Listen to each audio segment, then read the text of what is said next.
Your Excellency, Mr. Prime Minister, ladies and gentlemen, on behalf of the Federal Republic of Somalia, I would like to thank His Majesty's government for organizing this important and timely event that brings the world stage the magnitude of food security challenges that continue to affect my country and other countries around the globe.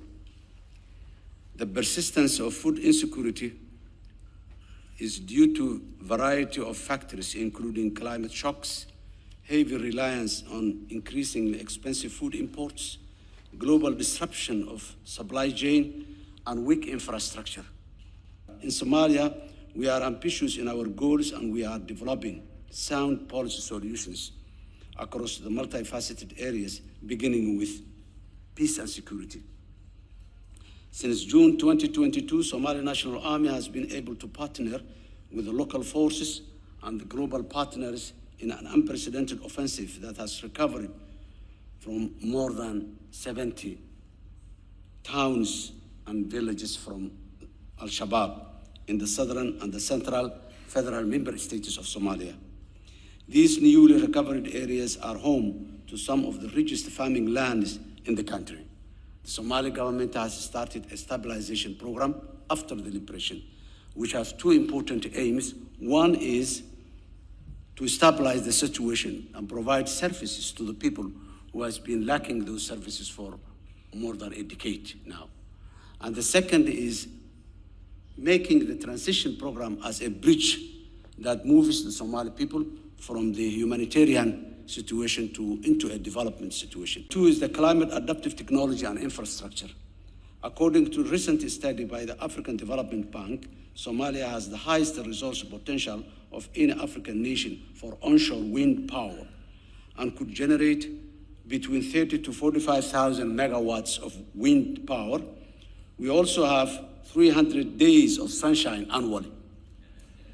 So the solar power is another major opportunity in Somalia. With sufficient financing, we can invest in climate-resilient infrastructure in critical sectors such as the renewable energy, water catchment systems, regenerative agricultural practices, and feeder roads within the agricultural land. Number three, the financial inclusion. Access to finance is a key, and we are also working on making affordable loans accessible to the agricultural sector to encourage further investment in the local production, allowing Somalia to access greater market from the Atlantic Ocean to the Indian Ocean.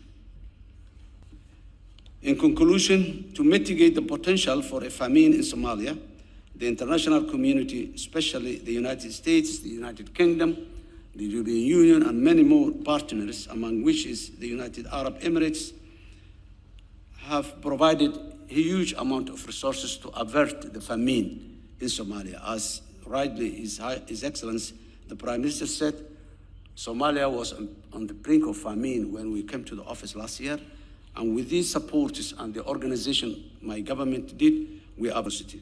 However, given the current climate changes, we know that without similar levels of investments that can keep agro-pastoral communities intact, health, and able to sustain themselves economically, we will continue to witness food insecurity and human suffering that entails for generations.